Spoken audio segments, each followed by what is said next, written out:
Good morning, everyone. I'm very pleased to see many of you here. I'm Mengqui Cao, working for University of Westminster.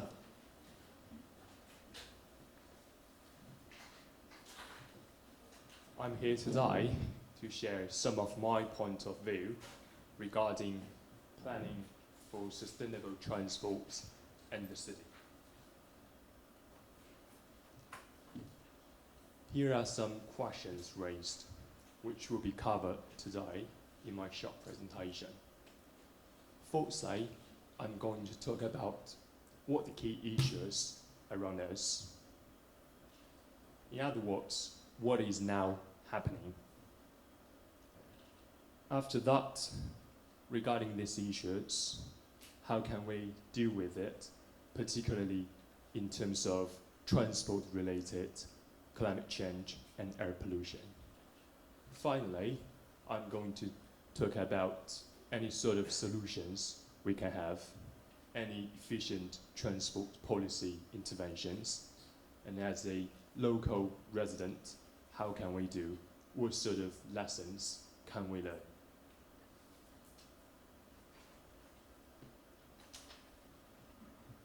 Can you please guess, where is it? I can tell you, that is in the UK, not in Beijing, China. Because obviously you can say here, that's not in Chinese, it says keep clean. Okay. It is somewhere not really far away from here. It's about 75.8 miles. If you drive a car, it will take around probably 2 hours. That's in Swindon. I took that photo in October 2018. Probably you may say the same situation over here, last year.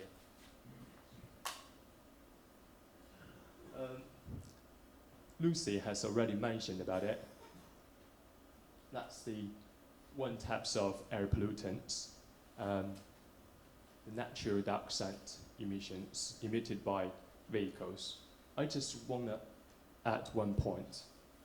Can you see over here, there are small red pots.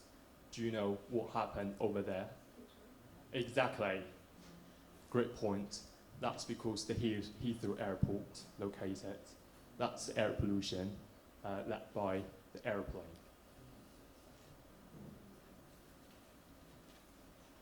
Generally speaking, outdoor air pollution is a major cause of death and diseases. We all know about it. We have already heard of it. When we are talking about air pollutants, we mainly focus on the particulate matter 2.5, or particulate matter 10, nitrogen dioxide, ozone, and sulfur dioxide. That's lots of terminologies. The only thing we need to know is those stuff are really bad for our health. That's enough. And transport is the biggest source of air and noise pollution in the UK. Just for the surface transport, it accounts for around 25% of UK emissions of carbon dioxide emissions. In London, probably you cannot imagine, there are thousands of premature deaths attributed to poor air quality. In London, we also have a target in order to reduce the carbon dioxide emissions. We are trying to reduce 60% of carbon dioxide emission by 2025 and an 80% reduction of carbon dioxide emissions by 2050 based on 1990 level. However, after this presentation, you can think and decide whether it is a utopian dream or probably it is achievable. So, in order to deal with aforementioned issues, what sort of possible solutions we can have? Most of you are familiar with Mayor's transport strategy. Briefly speaking, fourth thing is try to get more sustainable mobility. In other words, that means, can we really change our travel behavior, such as driving a private vehicle, to cycling, to walking, or to take more public transport? Can we build more healthy streets to allow people walk and cycle?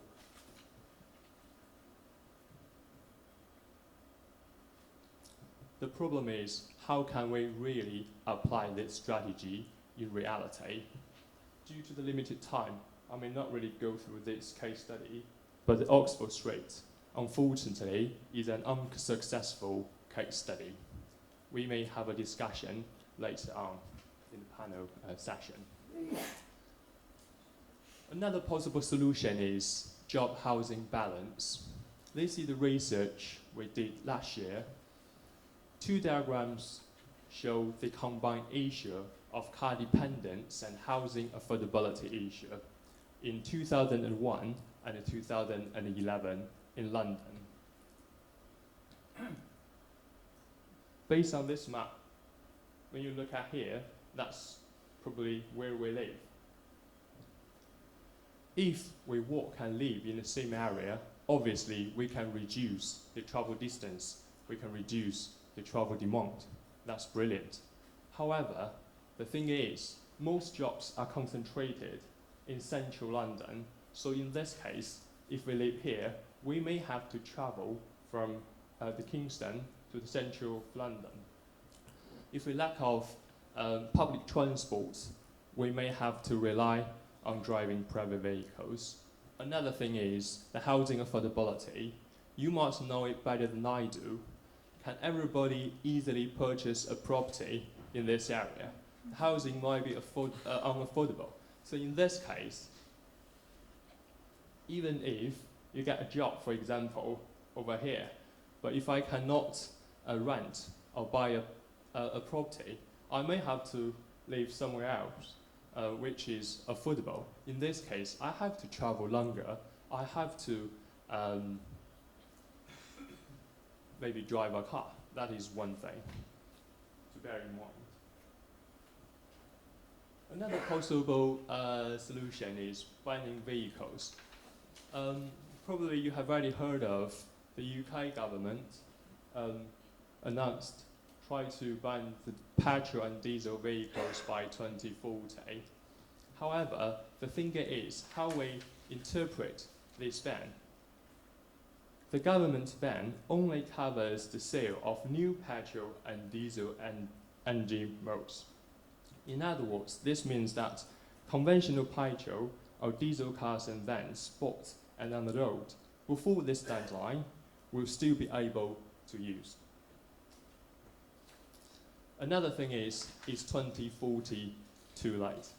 Although you can say lots of people like over here, around 65% of them support the ban and 70% of the Londoners would switch to electric vehicles. That's a good news. We have got, in order to achieve, as I mentioned, to reduce 80% carbon dioxide emissions by 2050, we've got lots of transport policy packages. There are lots of options, even more than the options than the Brexit. That's a fantastic news. However, how can we really apply all of this policy strategies, policy packages in reality? Otherwise, if we don't do anything, that's the trajectory of business as usual. You can say that's difficult to reduce the carbon dioxide emissions to target our status by 2050. Finally, but importantly, as a local resident, what can we do? What might a radical vision look like? Fiona has mentioned about a car-free day. Can we really perhaps just have one day a week, or maybe one day, even one day a month, to change driving a private vehicle, to cycle, or to walk for your commuting, or to take more public transport? When you pull over your car, can you please switch off your engine? That's all the things we can do. We can contribute to our neighborhood to the Royal Borough of Kingston, to London, to the UK. Thank you very much. Hello, so I'm from the City of London Corporation. My name is Beth Humphrey. The City of London is one of the local authorities in Greater London. There we go. I'm here today to give you one very specific case study of how changing a transport plan can improve air quality. So this is focused on Aldgate Square, which is an area of the square mile in central London. And this whole transport plan and work we did with the local school awarded us the National Air Quality Award for the best local authority initiative for improving air quality. So just to give you a quick overview, I'm going to put the project into context, where it is, why it was needed, then what actually happened. It went from a gyratory to a public space. What air quality improvements did we see there? And then, if I have time, just a few other bits that we've done in the area, green infrastructure and the like. So you're probably sick of this map, but it gives a very good illustration of what's going on across Greater London. Where that white circle is, right in the centre, that is the City of London, or otherwise known as the Square Mile. If you're not familiar with the centre of London, basically think St Paul's Cathedral over to the Tower of London, that space. As you can see, the colour on the map for within that white circle is a lot more red and yellow than Kingston is out on the edges. But despite the differences in the urban realm makeup between the areas, we have the same issues with transport and schools and air quality as you do. So it is quite plausible that this scenario could be replaced in Kingston. Where's there? Oh, too far. There we go. Okay, so zooming in slightly, this is the map for the square mile itself. And where that green box is, that is where this transport initiative took place. So we zoom in again. As you can see, these purple lines, they are main roads. And right in the centre, there it says SCH. That means there's a school there. It's a primary school. It's our main primary school for the square mile. And it's right next to these massive purple lines. Where the green circle is, that is Aldgate Gyratory itself. Now this map was actually put together using data from 2016 because modelling takes so long that it's a couple of years behind. And the changes that happened to Aldgate Gyratory actually began in 2015. So what you're seeing here is where that green circle is, there's actually a tiny bit of yellow. When the changes were first being discussed, that would have been purple as well, because that itself was a transport system. So as you can see here, the building on the bottom, that side of the room, that's the school. You've got then a cross shape, that's the gyratory, or the west side of the gyratory. And then you've got the church and Aldgate East underground station. So it was decided in 2011, when the city put together a Aldgate and Tower enhancement area strategy, that this particular area, the Aldgate Gyratory, was one that needed to be considered for upgrading and changing completely.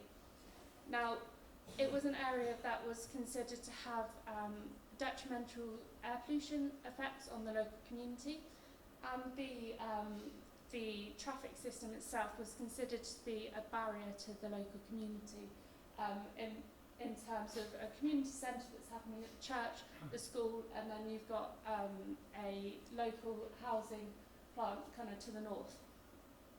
So what they decided to do was turn it into a public square. This is now the largest public square in the square mile. We're quite a small area, so as you can imagine, we don't have much space to do lovely green things like you might have out Richmond, Kingston way. It was a £23 million project, so quite a lot of money. It was part funded by TfL, and the rest was funded by the City of London Corporation ourselves. This allowed for a community enhancement project and for air quality benefits. So 71 trees have gone into this public space.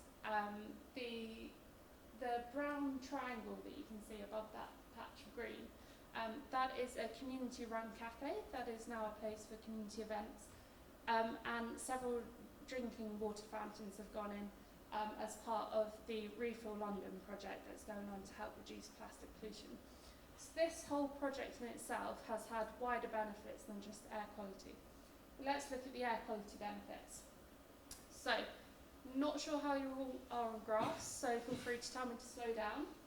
This graph, it shows the nitrogen dioxide levels in that area from 2003 to now.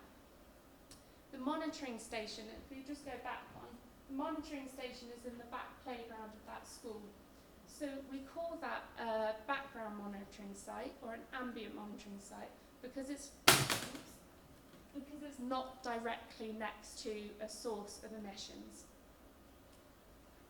This means that we can see what air pollution levels are doing over a long period of time without considering that it's been influenced directly by a source, which is both good and bad news when considering the impact of this project. As you can see here, in between those two blue lines, the first blue line is when the road was first shut. The second blue line was when the square was officially completed, all construction finished. And as you can see between those two blue lines, there's quite a steep decrease in air pollution levels.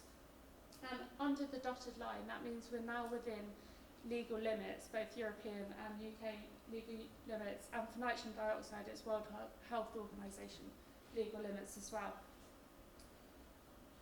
There has been, across London, there has been a decrease in nitrogen dioxide over the last decade. So how do we know that this transport change has actually impacted on air pollution levels? Well, at a very similar site in Westminster, over the last decade, there's been shown to be a decrease of 0.82 micrograms per metre squared. Doesn't sound that much, but that's pretty good over the last decade, per year that is. For this particular site, it is double that. It is 1.62 micrograms per metre squared per year decrease in nitrogen dioxide levels. So we can say that this transport change has had a very positive impact on air pollution levels. We can also look at the trends just between 2015 and 2018. 2015 was before the road was shut. 2018 was the completion of the project. You've got hourly, monthly and weekly trends here. As you can see, the trends are exactly the same pre-project, post-project. If you look at scaling on the side, post-project, we're now not getting above 40 micrograms per metre squared. Pre-project, we were going up to 60, 70. So that shows that, on a whole, air pollution levels are still varying the same throughout the year, throughout the week, throughout the day, but they're now at a much lower level. PM10, however, particulate matter, we haven't seen such a big difference. In fact, it's pretty much stayed the same, unfortunately. So just to finish, here's the front of the school. And behind that railing, there is a playground that goes beneath the surface of the road. As you can see, we've got quite a busy road there. So what we did was widen the pavement as part of the transport changes, and also put greening along the front. That has acted as a barrier to help prevent pollution coming from the road down into the playground. And it's also meant that there's a further distance between the source of pollution and the children's playground. And that is our youngest children, so that is the most vulnerable. This is the data from that front playground. We can't draw quite as much conclusion from it, but you can see that roughly in 2017-2018, the level of air pollution for particulate matter is slightly lower than it was prior to all the works taking place. So, yeah, thank you very much.